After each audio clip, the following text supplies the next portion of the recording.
Hello everyone, welcome in today's class. आज हम लोग बात करने जा रहे हैं इंटरनल सिक्योरिटी का एक important topic, that is called left wing extremism. देखिए, सबसे पहले बता दूं कि इंटरनल सिक्योरिटी आपके मेंस एग्जाम में जीएस पेपर 3 में दिया हुआ है। और इंटरनल सिक्योरिटी का मतलब होता है what ever you see the threat inside India. Okay. और हमारा इंटरनल सिक्योरिटी का सबसे बड़ा थ्रेट कौन सा चीज है? नक्सलिज्म।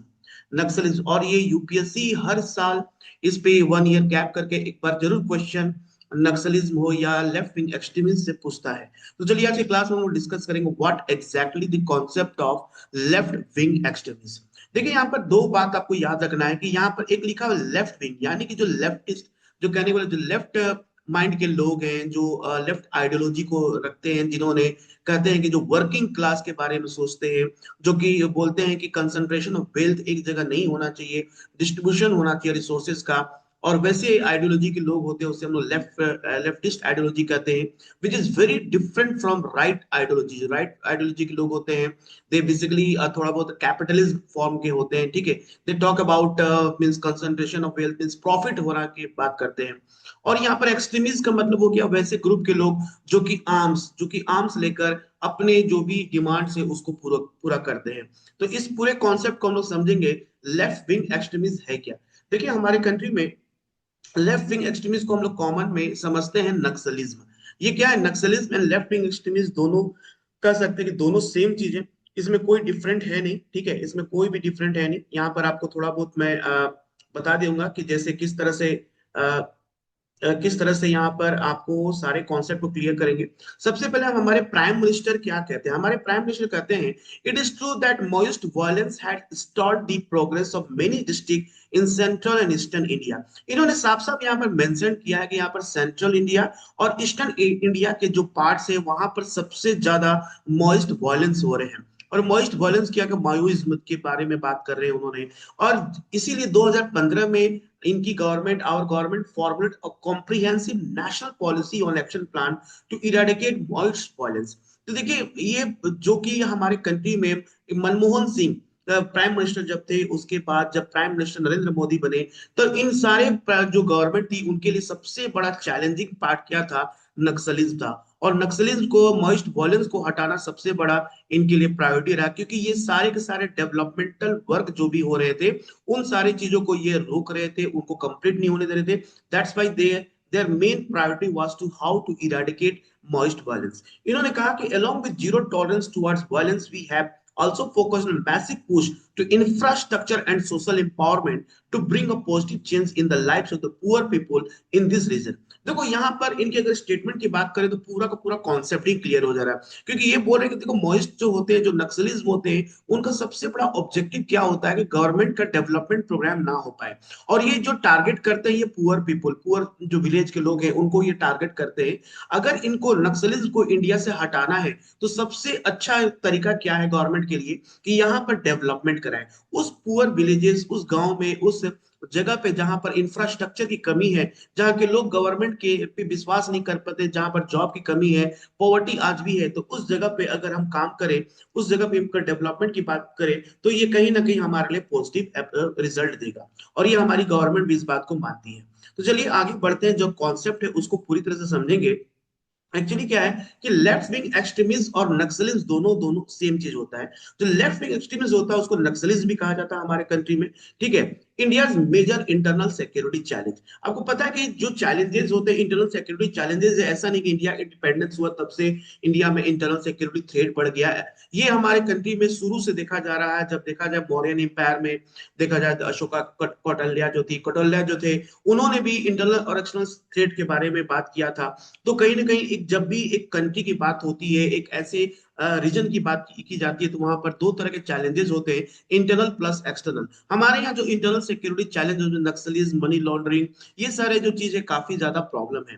तो यहाँ पर देखा जाए कि इसका जो लेफ्ट विंग एक्सट्रीमिज्म का जो रूट है, इसका जो कॉज है बेसिकली सोशो इकोनॉमिक इनक्वालिटीज। कहने का मतलब कि जो समाज में जब गवर्नमेंट ने डिस्पैरिटीज करा दी, रीजनल डिस्पैरिटीज हो गए, लोगों के बीच में मतलब कि इनकम जनरेट नहीं हो पा रहा है, बहुत लोग गरीब के गरीब रह जा रहे हैं और अमीर के अमीर लोग हो जा रहे हैं, एक जैसा डेवलपमेंट हो नहीं पा रहा। वो एक सबसे बड़ा एक कारण बनता है इसके बाद, जिसके लिए ये मोइस्ट आइडियोलॉजी यानी मार्क्सिज्म और लेनिज्म मोइज्म, ये देखिए इनकी आइडियोलॉजी, ये जो लोग थे, कार्ल मार्क्स के बारे में आपको पता होगा, कार्ल मार्क्स ने क्या कहा था? कार्ल मार्क्स ने कहा था दो कॉन्सेप्ट है, हैव और हैव नॉट्स के बारे में बात किया था। हैव मतलब कि जिनके पास है, और हैव्स नॉट जिसके पास नहीं है, वो इसको एक्सप्लॉइट करेंगे बार बार, ये कार्ल मार्क्स कहते थे। और कार्ल मार्क्स ये भी कहा था कि जिनके पास उनका अधिकार नहीं है, वो अपने अधिकार के लिए क्या करे, आर्म्स निकाले, आर्म्स उठाए, हथियार उठाए, ताकि अपने हक की लड़ाई वो लड़ सके। लेकिन कार्ल मार्क्स ने इसे कभी इंप्लीमेंट नहीं किया था, इनका थ्योरी था। और इस थ्योरी को फिर बाद में चाइना के, देखा जाए तो वहां पर भी उस चीज को इम्प्लीमेंट किया गया, और वही चीज फिर इंडिया में आया। यहाँ पर सबसे बड़ा इनका एम ये होता है to weaken the Indian state through armed struggle and create parallel government structure in tribal and underdeveloped regions. देखो इनका सबसे बड़ा मकसद क्या होता है कि जो सरकार है, जो डेमोक्रेसी है, हमारे डेमोक्रेसी पे बिलीव नहीं करते। इनको लगता है कि Indian government is not for poor people. ये हमेशा जो भी इनकी प्रॉपर्टीज होती है वो किसी न किसी दूसरे लोगों को दे दिया जाता है, और उनका अधिकार उनसे मिलता नहीं है। तो ये एक पैरेलल गवर्नमेंट स्ट्रक्चर बनाने का सोचते हैं, ठीक है। और ये ऐसा क्यों करना चाहते हैं, ऐसा ये आर्म स्ट्रगल, आर्म स्ट्रगल इनके पास जो ऑप्शन है, कुछ ऐसा नहीं कि गवर्नमेंट के पास ये कोई पेपर लेकर जाए, उनसे रिक्वेस्ट करे, ऐसा नहीं। ये अपने हक की लड़ाई के लिए सीधे हथियार उठाते हैं, और हथियार से ही अपने हक की लड़ाई जीतते हैं। और इसी के लिए साथ में प्राइम मिनिस्टर 2006 में, यहाँ यानी कि हमारे उस समय के जो prime minister Jawaharlal sorry Manmohan Singh जो थे, उन्होंने कहा था the single biggest internal security challenge. उन्होंने कहा था कि जो मोइस्ट है, जो नक्सलिज्म है, ये सिंगल बिगेस्ट कह सकते हैं इंटरनल सिक्योरिटी चैलेंज है the country has ever faced. He would repeat the same warning in the succeeding 4 year. 4 साल तक मनमोहन सिंह यही बात बोलते रहे कि हमें कैसे भी करके मोइस्ट जो है इसको खत्म करना है। तो चलिए बात करते हैं यहाँ पर ओरिजिन, आखिर ये ओरिजिन कैसे हुआ। देखिए नक्सलिज्म का जो वर्ड है ना, ये बेसिकली इंडिया में आपको नजर आता है। The word Naxalism is basically come in India. ये ओरिजिन कब हुआ, तो इसका ओरिजिन होने का सबसे बड़ा काम था कि ये नक्सल बाड़ी एक तरह का स्मॉल विलेज है वेस्ट बंगाल में, जो कि इंडिया, नेपाल और बांग्लादेश का बॉर्डर है। ये तीनों जंक्शन, ट्राई जंक्शन लोकेशन है, जहां पर इंडिया, नेपाल और बांग्लादेश, अगर आप देखोगे मैप में, तो इंडिया ये बांग्लादेश है, ठीक है। यहाँ पर आपको नेपाल नजर आएगा, और यहीं पर इंडिया में एक वो जो गांव है, वो है कि नक्सल बाड़ी। और इसी गांव से ये ओरिजिन होता है, ठीक है। 1967 का केस था। 1967 का ईयर चल रहा था आजादी के बाद, जब वहां पर सीपीआई मार्क्सिस्ट के जो लोग थे, सीपीआई मार्क्सिस्ट लोग led by Charu Majumdar and Kanu Sanyal, इनके नाम आप जरूर आंसर में लिखो जब भी आप नक्सलिज्म के बारे में लिखते हो, ओरिजिन के बारे में, तो इनके बारे में लिखना कि चारू मजुमदार और कानू सन्याल जो ये लीडर थे, इनके इनकी लीडरशिप में ये एक मतलब कह सकते हैं वॉलेंट पेजेंट अपराइजिंग होता है नक्सलबारी में, जो लैंडलॉर्ड्स के अगेंस्ट होता है। यहाँ पर क्या होता है कि जो लैंडलॉर्ड्स होते हैं वो बेसिकली पुअर फार्मर्स को बहुत ज्यादा एक्सप्लॉइट कर रहे थे, और ट्राइबल्स को, like under the zamindari system and landlord system, जो कि आपको पता है कि हमारे कंट्री में लॉर्ड कॉर्नवालिस ने पहली बार जमींदारी सिस्टम को परमानेंट सेटलमेंट लाया था, जिन्होंने कहा था कि अब किसानों से जो भी टैक्स वसूलना होगा ये गवर्नमेंट नहीं करेगी, ये कहीं ना कहीं एक मिडिल मैन या जमींदार अब उस सारा चीज करेंगे। तो वो सिस्टम अभी भी हमारे इंडिया में कहीं ना कहीं था, और वो ज्यादा से ज्यादा एक्सप्लॉइट कर रहे थे यहाँ के नक्सलिज्म को, ठीक है, यहाँ के लोगों को। तो उसके बाद लोगों को जब अधिकार, अपने अधिकार के लिए इन्होंने आर्म्ड स्ट्रगल, यानी चारू मजुमदार के लीडरशिप में ये स्टार्ट हुआ था। अगर इसका फेजेस की बात करें तो ये 3 फेज में डिवाइड है। फर्स्ट फेज जो है आपका 1967 से लेकर 1975 का था। इसमें जब 1967 नक्सलिज्म, जो नक्सलबाड़ी गांव था, वहां पर रिवोल्ट होने के बाद यहाँ के लीडर ने डिक्लेयर कर दिया था कि arm struggle against the Indian state, यानी इंडियन गवर्नमेंट के अगेंस्ट में आर्म स्ट्रगल कर दिया था। इन्होंने कहा था कि इंडियन गवर्नमेंट को गिराना है और अपना पैरेलल गवर्नमेंट बनाना है। इसी तरह 1969 में सीपीआई मार्क्सिस्ट लेनिस्ट एक नया ग्रुप का फॉर्मेशन होता है अंडर चारू मजुमदार, और वो communist party of China and mist ideology से इंस्पायर्ड थे। देखिए माइस्ट क्या होता है, माइस्ट का मतलब होता है कि यहाँ पर ना गवर्नमेंट, गवर्नमेंट को गिराना, ठीक है, गवर्नमेंट को गिराना। और ये प्रोटेक्टेड वार की बात करते हैं। प्रोटेक्टेड वार क्या होता है, प्रोटेक्टेड वार मतलब होता है ये पीपुल प्रोटेक्टेड वार, मानी कि ये वार काफी लंबा समय तक चलता है, जो लोगों के हक की लड़ाई है काफी लंबा समय तक चलता है। उस आइडियोलॉजी को लेकर इन्होंने अपनी एक पार्टी बनाई, सीपीआई मार्क्सिस्ट लेनिस्ट। और आफ्टर मजुमदार का, चारू मजुमदार के डेथ होने के बाद सीपीआई एमएल जो लोग थे, वो उसमें लीडरशिप की कमी हो गई, और उसके बाद ये revive as CPI ML liberation in 1974। Emergency जब लगा आपके हमारे यहाँ पर 1975 में इंदिरा गांधी गवर्नमेंट में, तो उस समय इसको काफी ज्यादा इसको मतलब कि खत्म करने की बात की थी इंदिरा गांधी गवर्नमेंट ने। इंदिरा गांधी चाहती थी कि इस तरह का जो नक्सलिज्म प्रॉब्लम है हमारे कंट्री से हट जाए। तो movement suffered heavily, around 40,000 cadre were imprison. उस समय 40,000 जो नक्सलिस्ट थे उनको जेल में बंद कर दिया गया। तो यहाँ पर देखा जाए की फीचर क्या है, first emergence localised but suppress the state. यहाँ पर गवर्नमेंट जो नक्सलिज्म है उनको ना सप्रेस करने में काफी कामयाब हो गई थी। तो 1974 के बाद से ये थोड़ा धीरे पड़ गया था, लेकिन ये फिर से इमर्ज होता है 1970s में।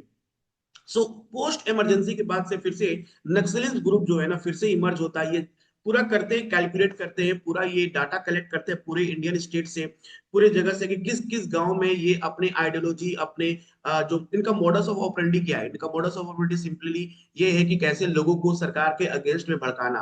तो ये वो गांव, वो विलेजेस देखते थे जहां पर अभी भी डेवलपमेंट कमी है, जहां पर लोग अभी भी पॉवर्टी, अनएम्प्लॉयमेंट, डेवलपमेंट हो नहीं पा रहा है, शिक्षा नहीं है, एजुकेशन बात करें, हॉस्पिटल वगैरह कुछ नहीं है। तो उस जगह को ये ज्यादा टारगेट कर रहे थे। तो पोस्ट इमरजेंसी में बात करें the movement revived a more violent form, और इमरजेंसी के बाद ये काफी ज्यादा वॉलेंट पे स्टार्ट होता है। It was adopted strategy for protracted people war. इसे कहते हैं प्रोट्रैक्टेड पीपुल वार, जिसमें कि लोगों की हक की लड़ाई के लिए लंबे समय तक, पहले ये वेस्ट बंगाल से स्टार्ट हुआ, फिर ये बिहार गया, बिहार से उड़ीसा, उड़ीसा से फिर आंध्र प्रदेश, आंध्र प्रदेश से फिर छत्तीसगढ़। तो इस तरह से जो इसका जो देखा जाए कि स्प्रेड काफी ज्यादा इंडिया में, ईस्टर्न इंडिया, खास करके इंडिया का ईस्टर्न पार्ट, ईस्टर्न और सेंट्रल पार्ट इंडिया का देखा जाए तो ये पूरे जगह में ये काफी ज्यादा स्प्रेड हो गया। 1980 में CPI ML faction form people's war group in Andhra Pradesh, inflicted heavily casualty on police. People's war group जब स्टार्ट हुआ तो उसमें ये टारगेट किसे करते थे, जो कि आर्म्ड फोर्सेस है, पुलिस जो होते थे, स्टेट पुलिस होती थी, उनको ये टारगेट करते थे। बहुत ज्यादा यहाँ पे लोग मारे गए, जो पुलिस ऑफिसर थे उनको यहाँ पर मारा गया। ठीक है, यहाँ पर Maoist communist centre of India MCCI grew strong in Bihar, और साथ में एमसीसी भी बिहार में काफी ज्यादा प्रोग्रेस हुआ, और जिसमें वो लैंडलॉर्ड्स और अपर कास्ट के जो लोग थे उनको ये टारगेट करते थे। तो यहाँ पर सेकंड फेज हम लोग देखा कि 1970 से लेकर 2004 मतलब काफी ज्यादा चेंजेस में हुआ। अब ये सेकंड फेज में देखा कि वेस्ट बंगाल से बहुत जगह पर ये स्प्रेड हो गया, बहुत सारे स्टेट्स में स्प्रेड हो गया, और साथ में most communist centre of India यानी एमसीसीआई का भी फॉर्मेशन होता है। अब यहाँ पर लोग थर्ड फेज की बात करते हैं, जो कि प्रेजेंट है 2004 से लेके अभी तक का है। इसमें बोला गया कि merger of people war group Andhra Pradesh, MCCI Bihar का, ये दोनों मर्ज होकर बनता है सीपीआई माओइस्ट। यानी कि ये ग्रुप का आइडियोलॉजी सेम था, इनका टारगेट सेम था, और ये मतलब ये मर्ज हो जाते हैं, एक बन जाते हैं, सेंट्रल इनका लीडरशिप आ जाता है, जिसमें कहा जाता है कि CPI Maoist is the largest left wing extremist group responsible for most violent incident. यहाँ पर सबसे ज्यादा अगर वायलेंस देखा जाए तो दो ग्रुप के ज्वाइन करने के बाद हो जाता है। और लास्ट में गवर्नमेंट इन लगभग 2009 के आसपास ये जो ये मॉइस्ट सीपीआई मॉइस्ट ग्रुप था, इसे हमारे कंट्री में अनलॉफुल एक्टिविटी एक्ट यानी 1967, अनलॉफुल एक्टिविटी 1967 के अंदर इसे एक टेररिस्ट ऑर्गेनाइजेशन घोषित कर दिया गया। यानी कि अब गवर्नमेंट ऑफ इंडिया इसके ऊपर पूरी तरह से एक्शन लेने के लिए तैयार हो गई थी। ये पूरे इंडिया में बात पता चल गया था, पूरे इंडिया में पुलिस स्टेट्स वगैरह में ये हो गया कि अब ये टेररिस्ट ऑर्गेनाइजेशन है, इसके अगेंस्ट में एक्शन लेना है। ठीक है, अगर हम अभी की रिसेंट ट्रेंड्स की बात करेंगे, अभी यहाँ पर क्या चल रहा है, तो हम यहाँ पर साफ साफ डाटा देख सकते हैं कि यहाँ पर ना जो इनका अफेक्टेड डिस्ट्रिक्ट था काफी डिक्लाइन था। जैसे कि 2010 में 126 डिस्ट्रिक्ट थे, अभी हम बात करें करंटली 2024 में तो सिर्फ 20 डिस्ट्रिक्ट शो सिग्निफिकेंट नक्सल प्रेजेंस। और इंडिया में आप देख सकते हो असम, मणिपुर, ये हो गया, जितने भी ये देख रहे हैं, ये इसको हम लोग रेड कॉरिडोर के नाम से जानते हैं। यानी कि यहाँ पर ये जितने डिस्ट्रिक्ट हैं, यहाँ पर नक्सलिज्म काफी ज्यादा, यहाँ तक महाराष्ट्र में भी ये स्प्रेड हो चुके हैं। अभी जो मोस्ट अफेक्टेड डिस्ट्रिक्ट अगर झारखंड में देखा जाए तो वेस्ट सिंहभूम है, महाराष्ट्र में है गाजी चोरली है, बीजापुर, कांकर, नारायणपुर, सुकमा, ये छत्तीसगढ़ में जो बस्तर डिस्ट्रिक्ट आता है, ये पूरा बस्तर रीजन आता है, ये पूरा छत्तीसगढ़ में अभी भी यहाँ पर एक्टिव है। तो ये जो रेड मार्क दिखा रहा है, ये हाईली अफेक्टेड एरिया। तो कहीं ना कहीं अभी हमारे कंट्री में इनका जो कह सकते हैं प्रेजेंस है वो काफी कम हुआ है। और यहाँ पर अगर गवर्नमेंट ऑफ इंडिया का डाटा देखे तो 2000 में कम से कम 720 लोग सिविलियंस मारे गए थे बाय लेफ्ट विंग एक्सट्रीमिज्म में। वही 2024 में देखा जाए पिछले साल का तो 121, यानी कि काफी ज्यादा यहाँ पर पुलिस ने कंट्रोल कर लिया है। और इंसिडेंट देखा जाए इकोनॉमिक इंफ्रास्ट्रक्चर, जैसे गवर्नमेंट की कोई भी रोड्स रेलवे की काम होती थी या हॉस्पिटल्स कुछ भी गवर्नमेंट डेवलपमेंट प्रोजेक्ट बनाती थी, तो उसको किस तरह से इफेक्ट करते थे। इसमें 2010 में 365 इंफ्रास्ट्रक्चर को डैमेज किया गया था, जो कि 2025 में 2024 में 25 ही हो चुका है। तो काफी ज्यादा हमारे कंट्री में नक्सलिज्म के जो अफेक्टेड जो भी हैं उनका इन्फ्लुएंस है वो अभी हमारे कंट्री में कम हो रहा है। अब देखो हमारे गवर्नमेंट ने क्या क्या इसमें स्ट्रेटजी ली है इनको काउंटर करने के लिए, जो कि एग्जाम में आपको आंसर लिखने में काफी आसान होगा। अगर ये सब बात आप लिख दोगे तो आपको अच्छा अप्रोच मिलेगा यहाँ पर। So government of India approach में यहाँ पर बात करेंगे मल्टी डायमेंशनल स्ट्रेटजी। यहाँ पर बोला गया security plus development plus governance and community engagement को, ये चार को अब बेस बनाकर ही ये गवर्नमेंट चाहेगी तो यहाँ पर नक्सलिज्म को खत्म कर सकती है। जैसे गवर्नमेंट ने कुछ स्टार्ट किया समाधान डॉक्ट्रिन 2017 में, जिसमें ये मिनिस्ट्री ऑफ होम अफेयर का एक सबसे बड़ा था, जिसमें बोला गया स्मार्ट लीडरशिप, एग्रेसिव स्ट्रेटजी, जहां पर मोटिवेशन एंड ट्रेनिंग देना, एक्शनेबल इंटेलिजेंस, इंटेलिजेंस ऑफिसर्स को रॉ के हमारे रॉ के इंटेलिजेंस ऑफिसर भी इसमें एक्टिव हुए थे, dashboard based KPI, harnessing technology, action plan on each district, no access of financing. और उसके बाद 2009 में सबसे इंपॉर्टेंट स्टार्ट होता है ऑपरेशन ग्रीन हंट।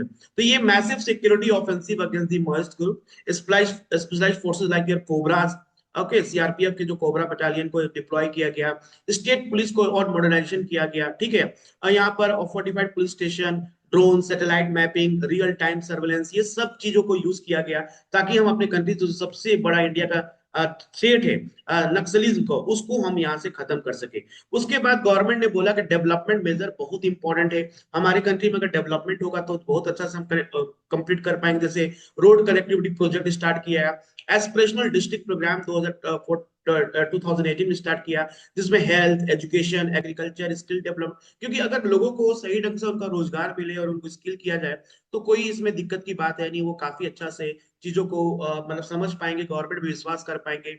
यहाँ पर ई गवर्नेंस और बैंकिंग सिस्टम के बारे में बोला गया कि बैंकिंग इनका होना चाहिए, इनका अकाउंट खुलना चाहिए, पोस्टल सर्विसेज, जनधन अकाउंट, प्रधानमंत्री जनधन योजना आपको पता होगा, education and health care, Eklavya model residential school, mobile health units. फिर उसके बाद कम्युनिटी इंगेजमेंट, क्योंकि लोगों को गवर्नमेंट के प्रोग्राम के साथ इन्वॉल्व करो, ये सबसे बड़ा एक कह सकते हैं कि स्ट्रेटजी होती है। जब लोगों को सरकार के साथ काम करेंगे, उनके साथ बातचीत करेंगे, तो उनका ट्रस्ट लेवल ज्यादा बढ़ेगा और वो नक्सलिज्म के जो प्रोपेगेंडा होते हैं, उनके जो कहते हैं ना, को कन्विंस करते हैं गवर्नमेंट के अगेंस्ट में, वो खत्म करेंगे। तो surrender and rehabilitation policy start होता है।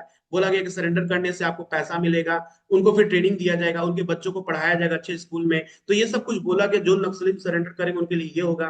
फिर सिविक एक्शन प्रोग्राम स्टार्ट किया गया, security forces engage with tribal, organising health camp, sports, cultural event, ताकि जो पुलिस का जो एक इमेज बनता था लोगों के मन में कि ये पुलिस डेंजरस होती है, हमारे लिए नहीं सोचती है, अब वो उनके हेल्थ के बारे में बात कर रही है, उनके एजुकेशन के बारे में, स्पोर्ट्स में एक्टिविटी में इन्वॉल्व हो रहे हैं। तो कहीं ना कहीं एक जो ट्रस्ट लेवल की कमी थी वो पूरा हो रहा है, यहाँ पर ट्रस्ट पूरा तरह से बढ़ रहा।